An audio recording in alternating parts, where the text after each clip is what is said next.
papasyalan natin yung client natin na yung ocular natin dito sa Tarlac. Para samahan nyo. Kita nyo naman kahit ating gabi. So ito yung fittings namin. So ngayon ma'am, dahil nilagyan nila nito yan, paano mo ngayon ipapasok to? Walang threaded oh. So ang gagawin na naman nila, tatanggalin nila itong thread na to para ipipix to. So mali na kagad yan, tapos ang dami mong opening dito. So mali na kagad yun. Kasi ang tama talaga dapat, ayan, meron siyang thread na ipapasok. Ayan o. Yan yung dapat nandun sa pwesto na yun. Good morning everyone. So, andito tayo ngayon sa isang client natin dito sa Tarlac. Inocular na natin ito noong nakaraan because sobrang dami ng problema ng client natin regarding dito sa kanyang pool and medyo sobrang stress na siya dun sa kanyang contractor, especially dun sa gumawa ng plumbing niya. So, kaya andito tayo ngayon para hanapan ng solusyon yung problema niya and hopefully magawa natin ng tama. Tara, samahan niyo ako. Overflow ata to. Alisin din to. So dito natin ilalagay yung fountain natin. So basically lahat ng plumbing niya rito papalitan natin kasi iba-iba yung mga sizes at saka hindi standard yung mga ginamit. Malaki problema. Itong electrical na to, inabang niya rito. So hindi po pang electrical na swimming pool to. Pang electrical ng bahay to. Dapat po deck box niya or yung junction box niya nasa ibabaw, wala po dito. Pagmumulan lang po ng leak yan. Ito yung very good example. Kita nyo, hindi pa na basag na. So ganyan lang kasi kaninipis itong mga to. Ayun basag na iba, hindi pa nagsisimula. So basag na. So again, lagi ko sinasabi, sige pwede nyo gamitin yung blue pipe, pero don't expect them, natatagal sila.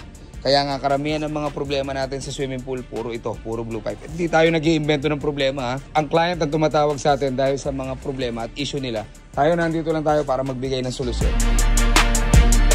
Isa sa mga naging major issue is yung mga plumbing nito sa loob. So kung nakikita nyo, nag-additional siya ng skimmer doon. Nakita nyo kung gaano kaliit yung skimmer. Aalisin ko yan. Kasi sobrang liit at saka mali yung pagkaka-install niyan. And wala rin abang na threaded itong mga to. So puro blue pipe lahat ang inabang. Yung client natin, masakit na yung ulo doon sa kanyang dating gumagawa rito. Kaya lahat yan, babaguhin natin, gagawin natin standard lahat ng plumbing natin dito. By the way, yung client natin, nirecommend tayo ng dati nating kliyente. So nirefer lang tayo. Nakita niya rin yung trabaho natin doon. Kaya nakita niya yung pagkakaiba ng trabaho natin sa trabaho ng iba. And then regarding naman dito, ito naman tong kitty niya. Ayusin din natin to. Alagyan natin ng maayos na plumbing, maayos na abang. Ayaw na rin ng client ng paulit-ulit na trabaho at doble-dobleng gastos. Kaya minsanan na lang lahat ng gawa rito. And hopefully, sana magawa natin ng tama to para at least sumaya yung client kasi puro problema na talaga inabot niya rito dahil sa swimming pool niya. Actually, nasa plumbing side pa lang tayo ha. May problema rin sila sa structural. But however, that's a different story. Dito muna tayo sa plumbing, okay? Mas kailangan natin i-address to bago pa sila mag-opening o bago pa sila mag-start. Alright? So, tara. Panoorin natin yung magiging progress nito sa mga darating na araw.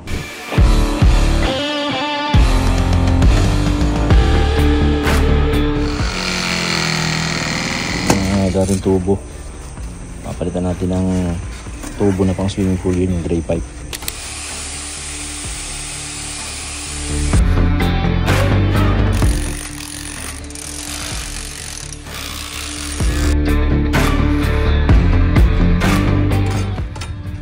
Ayan yung blower natin, paikot.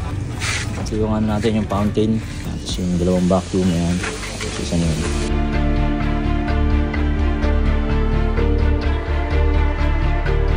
Nagpe-pressure test na tayo ngayon. So dito, visual checking.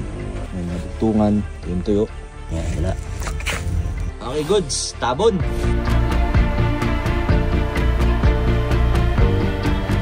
May mga return natin. Tapos vacuum. Ilaw natin, yan. Deck box, yan. So yun yung mga ginawa natin, puro bagong linya lahat.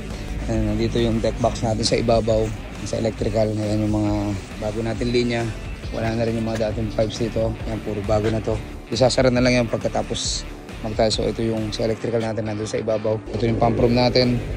Ang pinipinish na nila. Ayan. Ito naman yung sa kiddie. Lahat din yan, nakaset na rin yan. So all is well na rito. Finish na lang to. Good. Nabot na tayo ng S4 madaling araw. Ito yung pinaka-setup natin. Ayun o, sa kiddie. Okay, sa kiddie. Sa main pool, may ilaw yung main pool. Yung Yung dating masalimuot na linya, binago na natin. Yung dating masakit sa ulo ng linya ni ma'am, binago na rin natin. Halos puro problema binigay sa kanya nito, pero ito, binibigyan na natin ng solusyon dahan-dahan yung kanyang problema. At tinetesting natin yung ano natin, turnover nating swimming pool. So medyo kita nyo na yung tubig, iba na yung kulay. Wala pa tayong nilalagay dyan, pero iba na yung kulay. Normal na normal yan sa mga naka-deep well. Ang maglilinis yan, yung filtration system natin. Maandar na yung mga bubbles natin sa gilid. Ayun o. Oo. So yun sa gilid. Ayan, ito naman yung fountain natin. Maandar na rin. So ayan, nakita nyo ito yung pump room natin. Isang motor para filtration, motor at filtration para sa kiddie. Ito naman yung para sa main pool. So, kita nyo lahat ng pipes natin, lahat ng fittings natin, all standard at nakasalansan ng maayos. Ayan, lahat yan, all set na. So, good to go. Malayong malayo dun sa dating plumbing ni ma'am. Okay? So, malayong malayo to.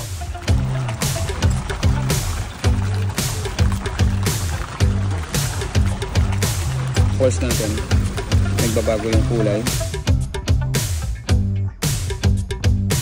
So, yan ang problema natin dito sa mga ganitong swimming pool na deep well, ang tubig, water source. Ayan, nakita nyo, nag-iiba yung kulay. Kanina, madilim na talaga to, pero pag nilagyan mo ng chlorine, of course, mag-react yung mga iron dito sa chlorine niya. So, yan ang magiging kulay niya. Compare dito sa tinilter namin na hindi pa namin nilalagyan ng chlorine. Pero definitely ito, magbabago din ang color nito once na nilagyan na ng chlorine to.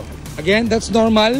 Normal yon, pero you have to remember na dapat may filter ka na maayos, may chlorine ka na maayos para luminaw siya. Once na luminaw na to, once na nakuha niya na yung color na gusto niya, hindi na dapat lalabo to. Unless, siyempre, kung maglalagay ka ng tubig ulit na galing sa deep well.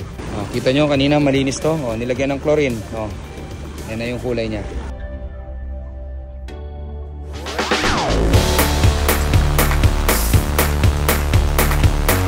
Ayan, napaandar na natin to. Nakita nyo yung fountain natin. And nakita nyo yung blower natin. Lahat yan umaandar na. And lahat yan na-standard natin. Nagawa na natin ng tama. At medyo sumakit yung ulo ng kliyente nito dahil sa una niyang kausap. Pero ang ending, sa atin pa rin. Turnover tayo pero umulan. So dito lang tayo sa gilid muna. Rain or shine tayo. Kailangan pa rin natin i-turnover to. Ayan, kita nyo naman, kahit umuulan, trabaho pa rin tayo. So kung ayaw mo ng sakit ng ulo, kagaya na nangyari kay ma'am.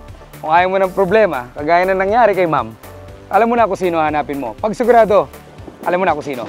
Ito rin si Tito Sai, ang tito mo na hindi kapatid na nanay mo. Tahimik na motor namin. Sobrang tahimik niyan. Nakakamarinig. Mas maingay pa yung boses ng kapitbahay natin. Pag pumutok na yung takip doon, nasunog na yung motor mo, marunong ka na.